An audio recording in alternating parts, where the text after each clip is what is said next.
I'm excited to receive from the Lord this morning. I know what God has shared with me during this week, this past 2 weeks of Pentecostal. And I said to the Lord, Lord, give me a message about marriage for this church, for the body of Christ. And the Lord said to me, the first thing I want you to do now before you touch on marriage between a husband and wife, I want you to touch on the marriage supper between the bride and the bridegroom. Because if we manage to get that correctly this morning, husband and wife, I promise you, your marriage will be a blessing. If we understand who is the church this morning and where are we as a church. He's coming for his bride, Ivan. We are the bride of Christ this morning. The question this morning is the church ready for the marriage supper? It was the last supper. It was Pentecostal. It's the rapture of the church and then it's the marriage supper. He said, blessed are you if you are called to that marriage supper. So what does it mean? Not everybody will go to the marriage supper. So we have to find out where are we as a bride of the church. Where are we standing as the bride? So that the bridegroom can come and fetch us this morning. So the two questions I'm asking you this morning is this. Who is the church? And where are we as First City? As the bride this morning? Are we ready for the rapture? Are we ready for the second coming of Jesus Christ? Are we ready to be called? Can I tell you one thing that I know with a fact in my heart that the Holy Spirit shared with me this morning? There's chariots of fire on his way to fetch the Elijahs. He's coming to fetch us. The rapture is around the corner. Are you ready? And I said it to you just this morning. That's why I focus on the fire. Because you can say this man is just talking about the fire. You need the fire. Your faith in God needs the fire. Because God says when your faith goes through the fire, it becomes strong. It becomes mighty. When your character goes through the fire, it becomes a better man. So we need the fire. And the Last Supper, you'll hear it now.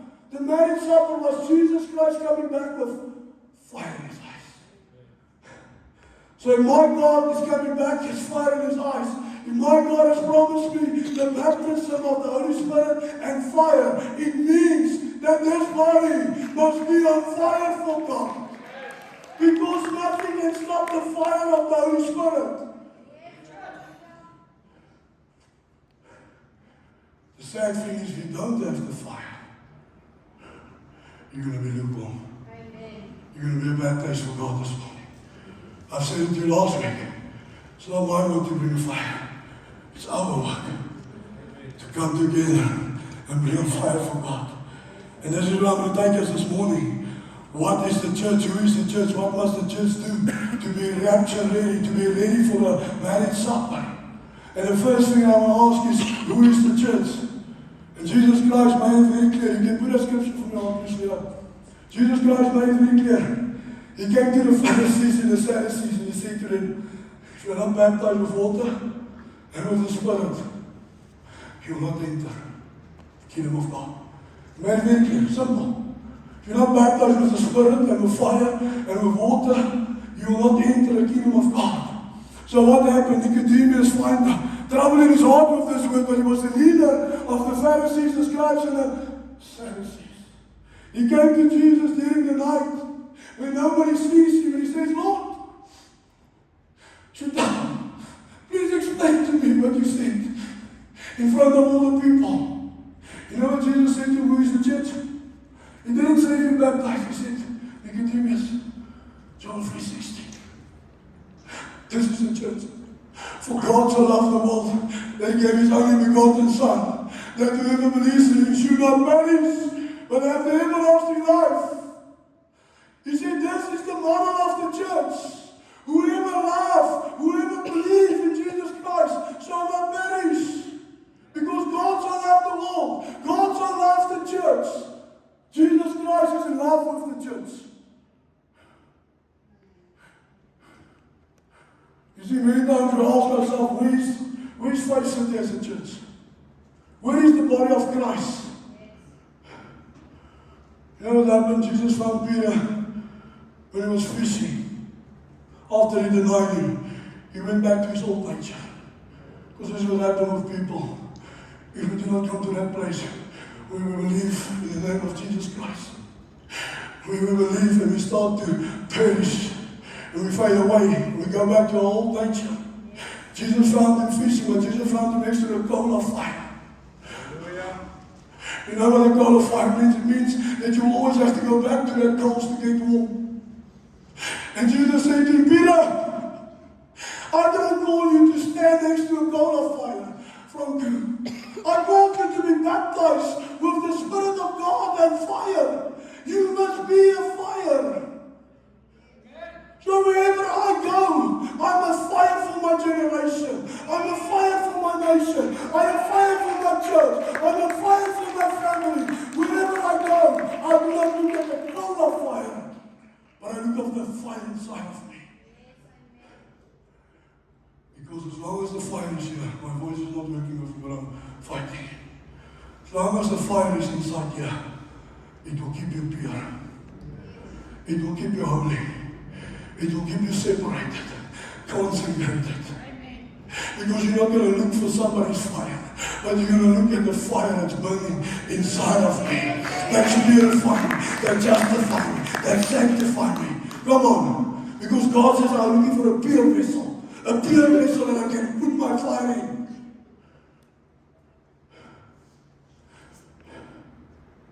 God said this. God's perfect plan for the church is this. This is why I want to get married to us. Is to do this. Become one with us. That was the plan from Genesis to Revelation. That the body of Christ, these people can always turn back to Him. From Egypt, Babylon, come on, we can call it whatever we want to call it. The perfect plan was that Adam messed it up. Jesus came to fix the perfect plan. So that we can have the veil torn, we can have access to the Father. Now we can be one with Him again. That is why He gave us the Holy Spirit. Because that is the oneness of God. The minute the Spirit, you receive the Holy Spirit. That's why Paul said, have you received the Holy Spirit when you receive salvation? Because without the Spirit, there will be no more salvation. You will go back to your old nature. But because of the Spirit of God in me and my spirit and God's Spirit become one. That is the plan for the church. If you look at the Hebrew marriage, the marriage supper, this is how it works. A Hebrew man finds a wife. He goes to the father and he pays the ransom. He goes, leave the wife with the father. He says, wait here, I'm going to prepare a place for us. Then he goes and prepares a place for him and his wife to get married. And while he's preparing this place, he says to his wife, at this hour you need to sanctify yourself. You need to purify yourself. You need to be a virgin. What does a virgin mean? I don't sleep around with sin anymore. I don't sleep around with fornication and adulterers and whatever the case may be. But I purify myself. Because He's coming back, I'll read it to you now. He's coming back for a righteous church. I don't want to say glorious anymore. He's coming back for a righteous church. What is right standing? Right standing with the Word. Not with your feelings and your emotions, but in right standing with the Word. So what happened now? He prepared a mansion, what He promised us. And then He's coming back to fetch us. This is what Jesus did with us. He came to earth. He paid a ransom. On the cross, He paid everything for you, Ivan. The only thing He's asking you now, not with your own ability, with the fire. Just purify yourself. Just sanctify yourself. Just get in right standing with the Word of God. Because I'm going to read it to you this morning. He's not coming back as Jesus. The Bible says in Revelation 19, you're going to read it now. He's coming back as the Word of God. The Bible says they call Him the Word of God when He came back to fire in His eyes. So what does it mean? We have to be in right standing with the Word of God this morning. Then, Show me your Bible, and I'll show you your future. Show me the condition of your Bible, and I'll show you your future. Many of our Bibles is in the boot, it's on the cupboard. You think you post a screenshot here and a verse here on Facebook and you think you're holding it down. Let me tell you something. If you do not become one with this word, eat the scripture, become the life of Jesus Christ. If you are not living in right standing with this Bible, you're going to miss the mark. He's coming back as the Word of God. This Bible is not holy, but the scripture becomes holy. It becomes alive, the spoken word. When I go in my secret room, the Bible is on the floor. This Bible's got so many tears, sweat, blood, sacrifice. This Bible spends so many time with me. It becomes part of me. It becomes my shadow. It's time that you open up your Bible again. Get away from your cell phone and open up the book of God. Get into the book of God. Eat the scripture. Become what God wants us to become. Because that's why you miss it when I speak about the fire. You do not understand the fire because you never read about the fire. But now I go in that room and I put all on my knees. I said, Lord, you promised the fire. Hallelujah. Then I start reading the scripture. But Lord, you will pour out your spirit. Lord, the power will come upon me. Lord, you will anoint me. This becomes my prayer life. A man that spends time, if your Bible falls apart, your life will never fall apart. I promise you this morning, if your Bible falls apart, I've got also study Bibles that I don't highlight in. Oh, good, it's a beautiful Bible.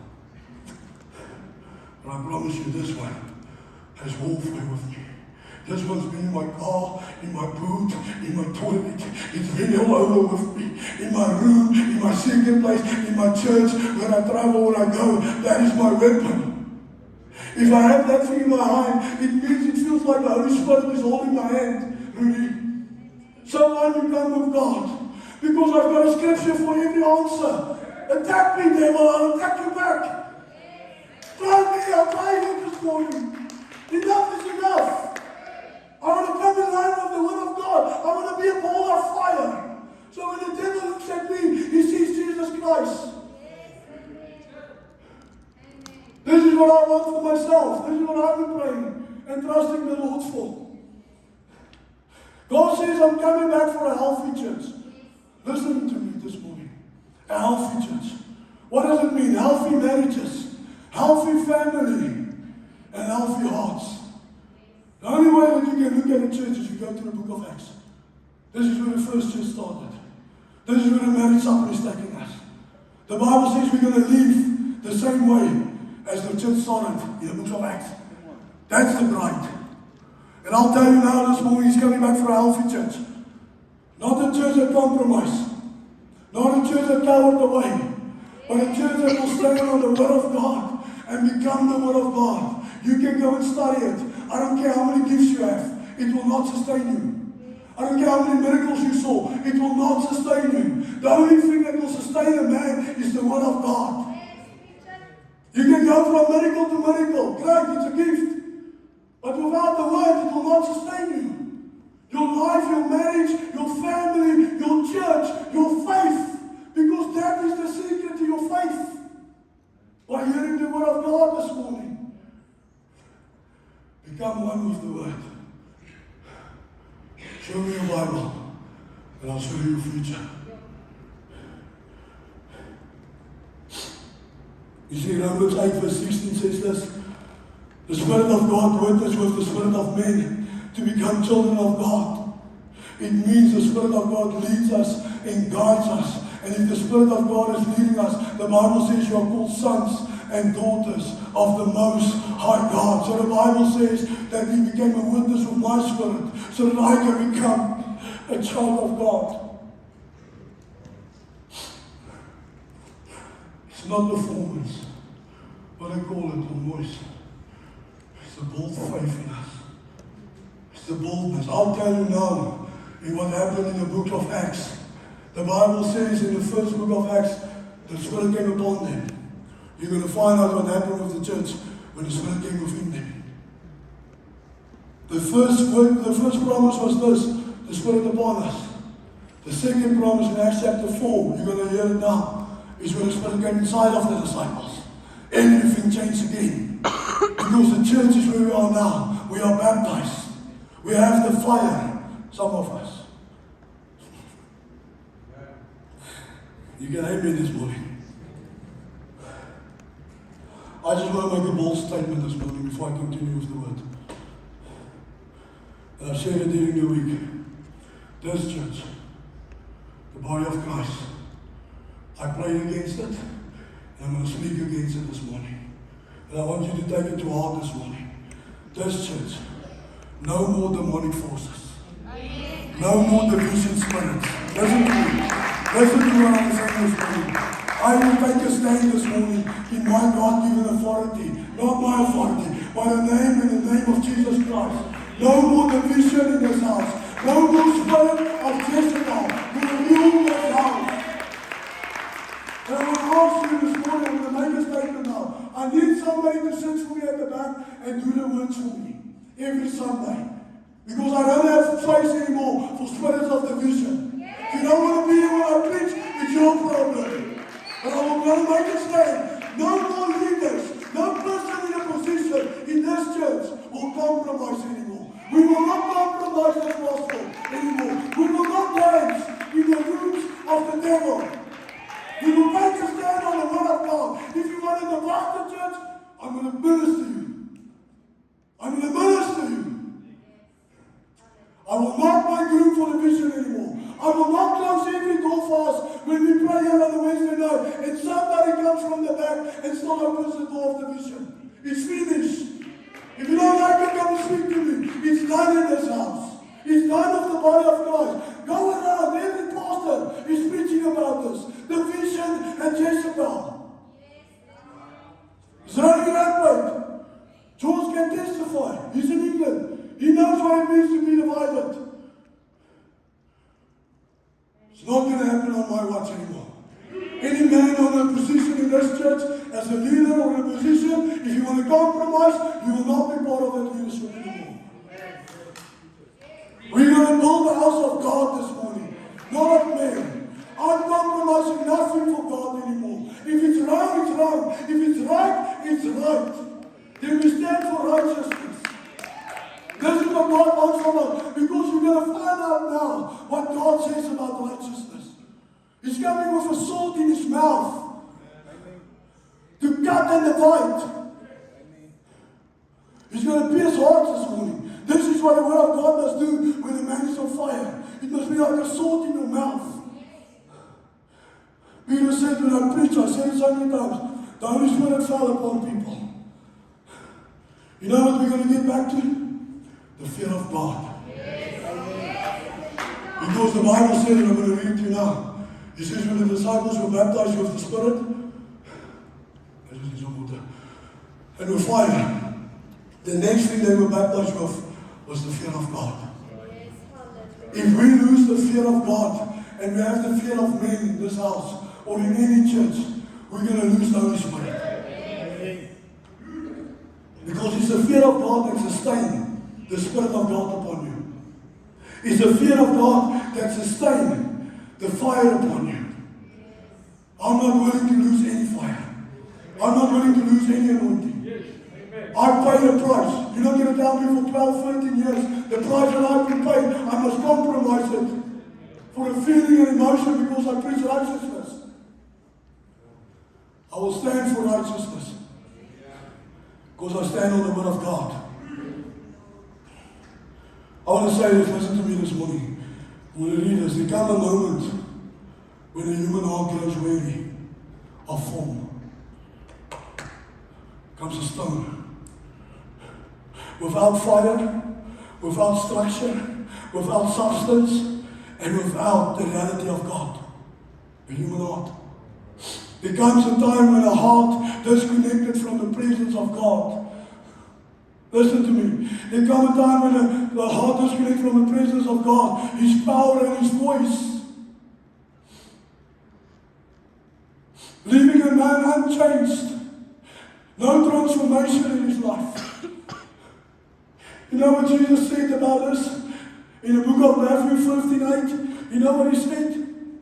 These kind of people praise me with their lips, but their hearts are far from me. What people don't understand, if you disconnect yourself from a church, the church doesn't stand still. It moves on. Every Sunday we grow, we move, we repent, we transform. But your heart is disconnected from God. It's not from me. It's from God. So what do? You become lukewarm. You become unchanged. There's no more transformation in the body of Christ. But God says this hour, I will deliver the church from this. You know, there's two things that you're not supposed to lose.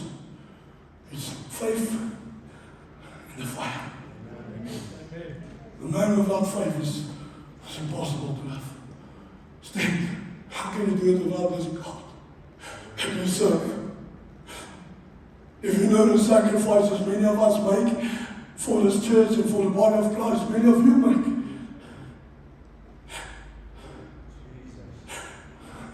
I'm not praising you with my lips. I'm not honoring you with my lips. I'm praising you with every organ that I have, every being that I am. And I'm speaking for myself. I was yesterday in a place of worship, and Frank and all of them came there by surprise. And God is my witness.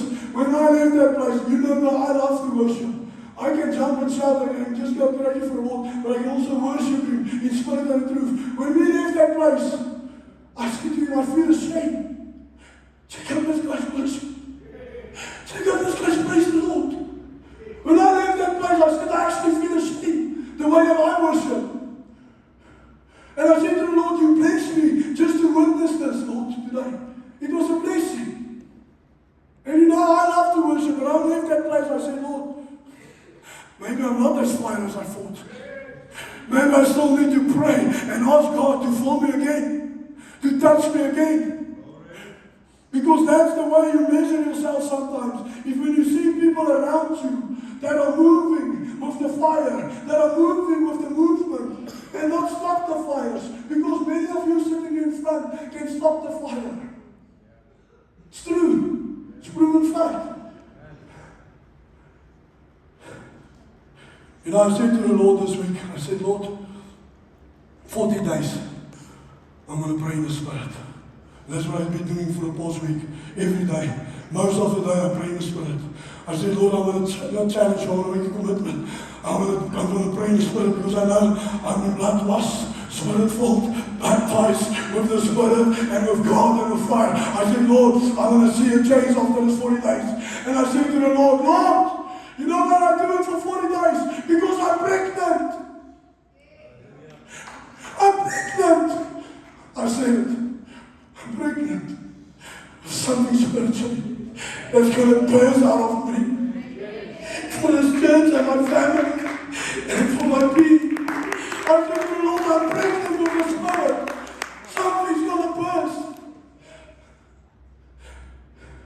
How did Paul say to everybody, I pray more than you in the Spirit? How is it possible to know it? I don't know how it's possible. That Paul can say to 150 people, I pray more than you in the Spirit. How is it possible? How does he know it? I'll tell you how he knows it. Transformation. Structure. Those things they lose, it was transformation. It was substance. It was structure. It was the reality of God that transforms a man. And when you see transformation on a man, then you know he's praying more in the Spirit like I do. This is how you test it. Because Paul couldn't know it. He's not with every person every day. But he says pray in the Spirit in all occasions. Don't worry if people call it performance. Don't worry if they call it noise. You know and God knows.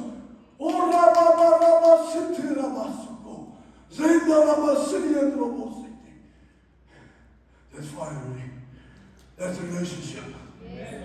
And your life starts to transform. Things shifts around you. Things fall in place. The alignment of the Word of God. Your life comes in line with the Word of God. Now wherever I put my foot, fire, fire, fire, glory, presence. I become a glory carrier of this God that I serve. I become a presence carrier.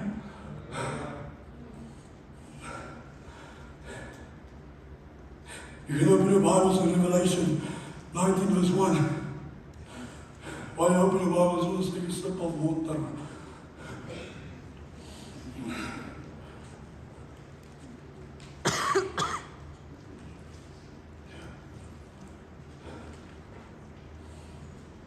If you don't have a Bible, sit next to a Christian.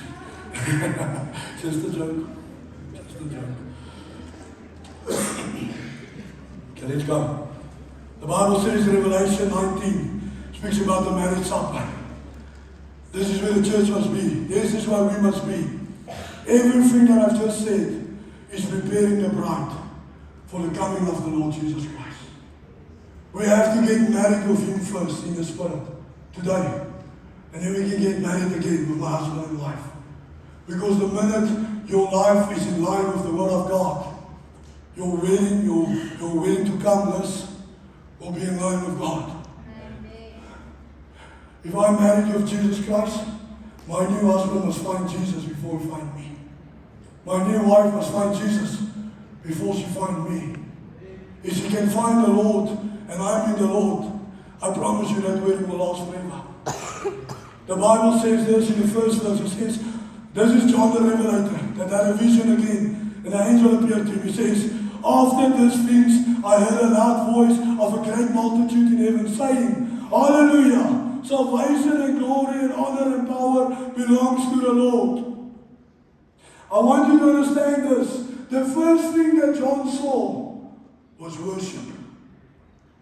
Before he saw the marriage supper, he saw worship. And I know those angels. I'm going to tell you now how I know those angels. He says, these things I heard a loud voice, a great multitude. He speaks about the great multitudes of angels that worship the King of Kings, saying, come on, hallelujah, salvation and glory and honor and power belongs to the Lord. This is what they do 24/7. Hallelujah, and they praise the Lord. And the other angels are singing, holy, holy, holy, holy is the Lord God Almighty. But how do I know? I know these angels. Simple. They witnessed the cross. I can just imagine that day when Jesus was hanging on the cross. The Bible says he called a legion of angels to fight for him. They were standing ready. They saw the Christ on the cross. I can know those angels because this is why they sing this. I can just imagine. They said, God, we're going to fetch him. We're going to fight for him. I can just imagine God saying, step back, step back. He knows what he's doing. Step back. He doesn't need you. You need the cross. No angel can sing Amazing Grace. How sweet the sound. This morning, no angel. I saw a video yesterday of the crucified Christ and I was crying like a baby. Just seeing a picture. Imagine what it was looking like that day. And they want to fight for him. He says, whoa, just go back. He knows what he's doing. Because John 3:16 says he so loved the world. He's not doing it for himself, he's doing it for the church. That is where the church must be. And that same angels, I can just imagine sawing the crucified Christ. That is the angels that are singing this. Salvation and power and honor belongs to Jesus Christ. If you want to be a healthy church, honor, salvation, and glory belongs to Jesus Christ.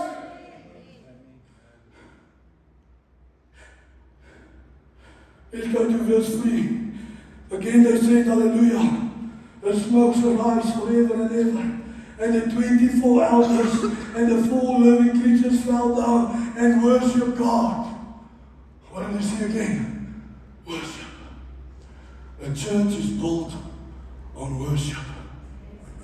There's nothing that you can give God that He didn't give you. But He's not going to give you worship, Ivan. He's going to give you the ability and the power and the strength and the wholeness and the admiration. And I see God. I need God. I need to enthrone Him in my life. Because you do not enthrone Him when you worship. You enthrone Him in your life. But the first thing that John the Revelator always sees is worship. Worship. So if you want to become a healthy church, listen to me. Get away from the wine and come to worship the King of Kings. Come to praise Him, the Lord of Lords. Make Him Lord in your life, in your worship. If you put worship music on in your house, it will change the atmosphere.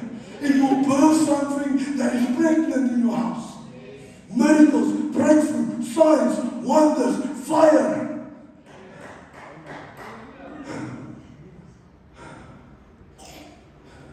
Then he says this, then a voice came from the throne saying, praise our God, all of you servants and those who fear Him, both small and great. There's the secret. And I heard as I heard the voice of a great multitude, as a sound of many waters.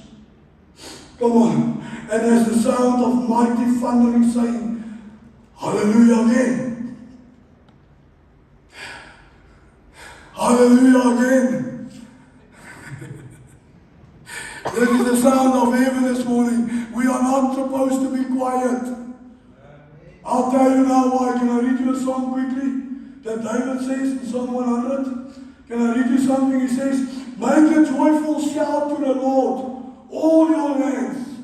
Serve the Lord with gladness. Come before His presence with singing. Know that the Lord, He is God. He is the one who made us, and we did not make ourselves. We are His people, the sheep of His pasture. Come on. Enter in His gates with thanksgiving and in His courts with praise this morning. Make a joyful sound to the Lord. It's going to change your life. Worship will change your life forever this morning. Take it from me. Worship will change who you are. Make a joyful sound. The devil is not going to tell you go and worship Satan. So whenever you feel you don't want to worship, you know it's Satan. It's something that want to stop me from my blessing. Something wants to bring depression in my life. Amen. Come on. Amen. Loneliness. Thoughts are not from the Lord. Amen. Something. But what do? Hallelujah. Amen. Hallelujah to the Lamb of God. Come on, we make a joyful sound. It will change your atmosphere. It will change your spirit. It will change your life forever. And then the Bible continues. Hallelujah, for the Lord God omnipotent reigns. Let us be glad and rejoice and give Him glory, for the marriage of the Lamb has come. This is the promise. The marriage of the Lamb has come. And this is where we are going today as a church. We need to get ready to get married to Jesus Christ. Prepare ourselves. Place ourselves in positions where we can be with the Lord many times of the day. Amen? If you spend time with the Lord in your secret place, this is heaven. Sometimes it just feels like heaven. Because the Bible says it's a sweet smelling aroma. Imagine how it's going to be one day when we sat at the throne, at the feet of the Lord to die. Can you see a smile? It's joy. That peace is surpassing all understanding. So I promise you, when we are getting ready for the marriage supper, it's not God's doing this all the time. He's just taking His rod, and His iron rod, and He's controlling you. He's the shepherd. Wow, really? Just doing this. Sometimes picky, sometimes this, sometimes hard. All in love and glory. Because that's who He is. If you don't worship the children, you don't love them. Come on. You don't love them. The Bible says this, you don't love them. And then He says this, yes, God, the marriage of the Lamb has come, and His wife has made herself ready. Come on, you have to be ready. And to her it was granted to be arrayed in fine linen, clean and bright, For the fine linen is the righteous act of the saints. You have to dress yourself this morning in fine linen. In fine linen, because that is the purity. That's when the God speaks about the virgin, Ivan. The virgins, the 10 virgins. 5 with oil, 5 without oil. The oil represents the fire. The oil represents the righteousness. The oil represents the fine linen. The oil represents the virgin. Be a virgin. Clean yourself. Purify yourself. I've explained to you the marriage of a Hebrew man. And then he says, excuse me, right, blessed are those who are called to the marriage supper of the Lamb. And he said to me, these are the true sayings of God. And I fell at his feet and I worshipped him. Long story short, the angel stopped John the Revelator and said, don't worship me. I'm not God. I just came with the vision and the message. He says we are fellow servants. And I'll get to that now. The Bible says in Psalm 8 verse 4, he just made us a little bit lower than the angels. Because we still have a fleshly body. We are not a spiritual being as yet. But he says we are fellow servants. Don't worship any angels. He said, worship God Almighty in this vision. And then he says, we are fellow servants and brethren to testify of Jesus Christ. Worship God, for the testimony of Jesus is the spirit of prophecy. Now I saw open heaven, and behold, this is what I'm going to get to. Excuse me. And behold, a white horse.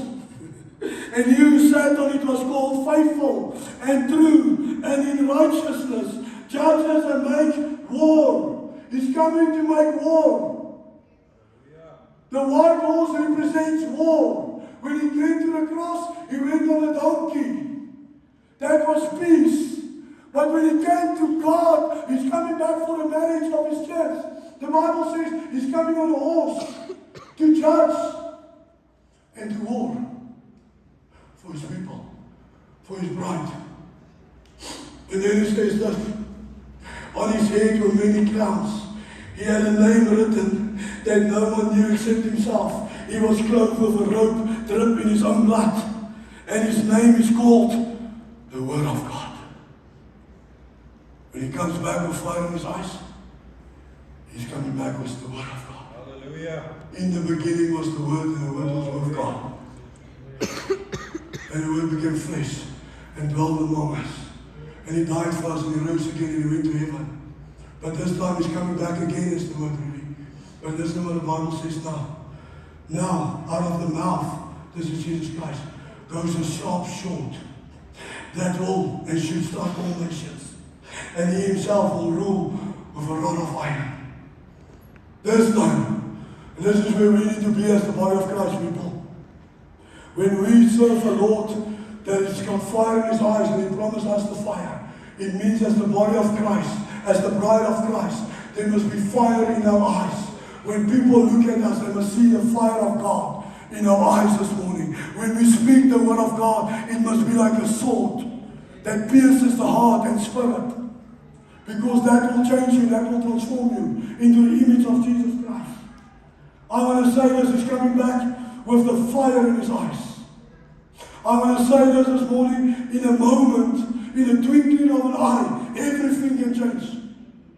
Everything can change this morning. In a moment, in a twinkling of an eye. Are the church ready for the rapture? Are the church ready for the second coming? Are the church ready to get married with the bridegroom? Is the bride ready? Are you dressed in righteousness? Are you dripped with the blood of Jesus Christ? Are you dressed in fine linen? Are you dressed in purity? A pure heart for the Master. God's going to set us free this morning. You see, people come to Pentecostal churches for one reason. They don't go to the Baptist, Seventh Adventist. They come to the Pentecostal churches for one reason. To experience the promise and the covenant that we proclaim. We are Pentecostal. They want to come experience the demonstration of the Holy Spirit, of the power of God. They want to come and fall under the presence of God. They want to be touched. They want to see people still lay hands on people and get set free and delivered and healed of illness, sickness. This is why they come to Pentecostal churches. And this is why we cannot be not on fire for God. This is why we cannot just surrender to the Holy Spirit. We must surrender and yield to the Spirit of God so that the power of God can flow through us. But God doesn't need even my hands this morning. Because Peter said it. He went to Isaiah 61. And he says, and he opened that scroll again. He says, the Lord, the Spirit of God came upon me and anointed me to preach the gospel. Come on, to set the captives free, to heal the sick, to raise the dead, to cast out demons. I didn't hear any cook and bark in here. He said he will give you beautiful ashes in the same scripture. He will give you joy for mourning. He will take the garments of heaviness and give you a garment of praise this morning. And then he says in verse 6, he says, so that you can proclaim the favor of the Lord upon your people. And I want to say this, that an anointing of the word this morning, an anointing of us, that God has placed upon us. I want to proclaim the acceptable year of the Lord for Faith City. That we will see the favor of God manifest here this morning. 1 John chapter 2 says this, I want you to prosper as your soul is prospering.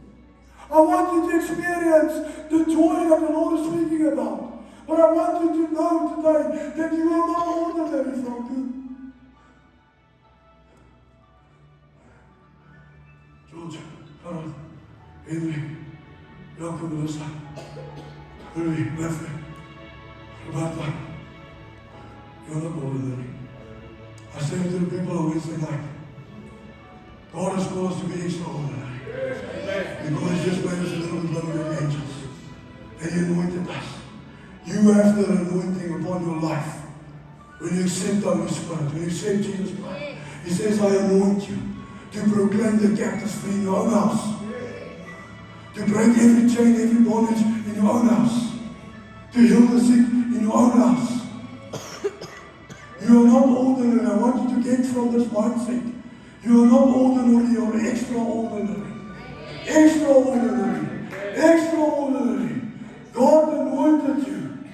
And can I tell you something this morning? What the anointing does? The anointing is not just a feeling. It's the power and the presence of the Holy Spirit upon a person to fulfill God's purpose. He said the fire will come upon you, but then he says you will become an effective witness of Jesus Christ. What do we witness? The crucified Christ, the resurrection Christ, the forgiven Christ, the repentance Christ, the salvation Christ. He called you to become a witness. So we cannot just receive the fire and the boldness this morning, but we have no effect. He has called us to become effective witnesses. One touch from God can change your life forever. One moment under the anointing can break every chain this morning, heal every heart, restore every destiny, and ignite the revival. The fire will always ignite the revival. Amen? The anointing makes a difference this morning. When the Holy Spirit rests upon a man, you go from ordinary to extraordinary. Because now I've got the anointing. And the anointing makes the difference, Francois. The secret of a lasting ministry is the anointing upon the word. If you want your ministry to last, if you want your faith to last, it's the anointing on this word that will make it last this morning. The anointing is not a noise, it's a divine power. It carries the presence of God. And a man that's anointed, George, will shift nations. Will shift atmospheres. Come on. A man that's anointed this morning will not take no for answer. Come on. Anointed people do what other people do not do. Anointed people do what other people cannot do. Anointed people do not whine. They worship. Anointed people do not focus on the darkness. They switch on the light. Anointed people do not make excuses. They make history. They make history. Under the anointing this morning, we shout down walls. We bring down giants. We pray down fire. We cast out devils. We heal the sick. We speak the truth in love. And we pursue righteousness. I'm going to finish with this morning. I decree that the earth will no longer resist your harvest. This is favor. Let this year of favor and this season of favor give way to the overflowing provision, resources, wisdom, and the favor of God. I pray for increase this morning in the name of Jesus. Come on. I pray that the suddenlies will bring clarity. It will open up the heaven's door. The suddenlies will bring healing this morning. It will bring restoration this morning. It will bring financial breakthrough. It will bring provision. And it will bring promotion upon your life this morning. You see, I'm going to end with this. God is looking for a healthy church. Because the Bible says when they were healthy in the book of Acts, where everything started, the Bible says in one day, God added 3,000 people. If the church is healthy, I promise you that God will add daily to the church. Not because of numbers, but because of people that need salvation and the Spirit of God upon their lives. And that 3,000 became 5,000. And Peter said to them, repent and be baptized in the name of Jesus. Because He is both Lord and Christ. I want to tell you this in the book of Acts chapter 5, it says this, a healthy church will have no lack. No financial lack. A healthy church will have no financial lack. Because the Bible says the minute they were baptized and filled with the Spirit, they came together and said, let's make this church prosperous. Not the church building or what we have as physical things. But let's make us prosperous in healthiness, healthy mind, healthy spirit, healthy heart. And then the Bible says they sell some of their stuff and divide it among themselves to have prosperous in finances. That not one man will lack in the church. And then they came to a place, the Bible says they laid at the apostles' feet. So that He can divide it among who needs it. I don't want you to bring your belongings laying in my feet so I can have a Ferrari or a mansion. Yeah, I want to prosper. I want the Ferrari. There's nothing wrong with it. But first what I want to make sure is the church is healthy. Nobody sleeps hungry tonight. Nobody sleeps without a roof over his head. You will get into a healthy church. Then there will be no lack in finances. Ananias and Sapphira came to Peter. They sold their property and they lied to the church. And Peter said, why don't you lie to the church? You didn't lie to me, you lied to God. What I'm trying to tell you, there's no more spirits of lying allowed in the church because there's fear of God. They lost the fear of God. And if we lose the fear of God in church, we will die on the spot. Peter said to Ananias, he said, why did you find it you hard to lie to the church? You didn't lie to me, you lied to God. Bam, dead. Then his wife came in and she also lied to the church. Peter wasn't asking for the property. Peter just was asking, what did you get for the property that you sold? Because everybody was dividing among one another. But these two find it hard to lie for the church, to lie to God. God doesn't mind you having things, selling things, doing things. But He minds you is not to lie. We need to deal with the lying spirit in our families, in our church, in our business. Because it's going to die. The spirit inside of you will die. The fire inside of the church will die. And we have to protect the fire. We have to protect the holiness, the righteousness. Even if I stand alone, it's fine. I'm speaking for myself this morning. Then I will stand alone. But I'm not going to lie to God. I'm too afraid of Him. Because when they were baptized with the fear of God, this fear didn't deny Jesus Christ anymore. They made a bold statement in Acts chapter 4 verse 18. It says, judge for yourself who we must fear, men or can't. But I tell you this day that we do not fear men anymore. You really crucified my Christ. I fear God.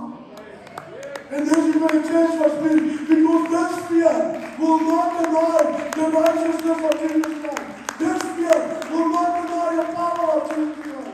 This fear will build the church strong, bold, and fearless. Peter came to the gate of Beautiful. After all this happening of the church was cemented, rooted, he said, now we must go and do what God said we were supposed to do. Become a witness. Demonstrate His gospel. This is not the church. Thank God we have a building. And I also want to say it costs money, a lot of money. Even if you don't know it. I know everything. It costs a lot of money. You know your house. It costs a lot of money. To maintain it, to sustain it. We understand that. Peter came to the gate of Beautiful. He said, now we're going to demonstrate. Because when you go out of here today with the fire, you have to go demonstrate it. You have to go give what you have. And something powerful happened to that man, that lame man. Peter came to that lame man at the gate of Beautiful. And Peter said to him, look us in the eyes. You can go read it in Acts chapter 4. He said to that lame man, look at us. I can just imagine that lame man looked at Peter. He said, Peter asked him, what do you see? I see the fire. That's why Peter said, look at me. Because when that lame man looked at him, he saw the fire in his eyes. He said, I see the fire. I see the righteousness of God. I see an apostle. I see a deliverer. I see a son of God. I see the righteousness of God. I see a man in your eyes that you love so much. His name is Jesus. I see the love of God in your eyes. Because this is what people must see when they look at you. The fire, but also the love. What do you see when you open up the Bible? That's the question this morning. He's coming as the word with fire in his eyes. When I open up the Bible, what do I see? So I see the salvation of God. I see this honorable God, this faithful one that we're speaking about, this true God. And he said, look at me. And he said, silver and gold you will not see in my eyes today. But you definitely will see is the Spirit of God. The healing glory of Jesus Christ, the blood of the Lamb, the sacrifice, come on, the price paid in full. You will see the cross today, but you're not going to see silver and gold. And he says, rise up in the name of Jesus. This is what we must do. Look a man in the eyes, because the eyes tells a lot. Can I tell you it? Even when you look at the dog and even cannot speak, he will tell you he's hungry. He's afraid. Come on. He will tell you he's getting cold because little Quibus in our church cannot speak or move. But look him in his eyes and you'll know exactly what he's saying. A man's eyes tells a lot. That's why it's very important when you shake a man's hand, look him in the eyes and say, hello sir, hello man. Because the eyes can lie. The eyes can lie. The eyes will show fear. But this time Peter said, I have no fear in my eyes. I have the fire of God in my eyes. Because the church must become fearless. Fearless. We have to become bold as a lion. And this is where I'm going to finish. And this is where the church will almost finish. Stephen, Paul, everybody in the book of Acts. But this is where it finishes. This is where it changed for the church. Acts chapter 4, 29. The Bible says Peter came. They were crucifying him, not crucifying him. They were beating him, spitting him, putting him in prison, in and out the whole time. Stop them from preaching, make them silent. The church must be silent really. Because the church is silent sometimes. But God doesn't want us to be silent. God wants us to turn this world upside down. God wants us to make a difference. God wants us to make business and towns and Centurion and your house turn upside down, your business upside down. This is what I'm doing. They beat them, they put them in prison. And then something happened. Peter went to God. He said, Lord, I cannot do this meeting anymore. I want you to do something for us. You know what I prayed? They said, Lord, make us as bold as lions. The Bible says the minute he prayed that prayer, that whole building was shaken by the power of God. He said, make us bold as a lion. The Bible says the boldness came upon them. He said, make me bold, not to boast in myself, but to preach the gospel. He said, because boldness is undeniable. Boldness will cast out demons really. Boldness will stand on the truth. Boldness will stand as a righteous man. Boldness. He says, make us as bold as a lion. And the Bible says that the whole building was shaken. And this is what I want for Faith City. That we will become as bold as a lion this morning. To go to the marriage supper, to obtain mercy and grace at the throne room. He says, come with boldness. And the Bible says, then something happened with the church. At that moment, the Spirit that came upon them came over healing. This changed the whole church. This changed the whole picture. Because the Spirit upon you is for ministry. Come and go. But the Spirit inside of you, you have to maintain. Not God. This one inside of me. That's why many preachers and pastors and men of God lose the fire or lose the calling. Because they just worry about this one. The one on top of me. They forget about the one inside of me. I have to nurture this man.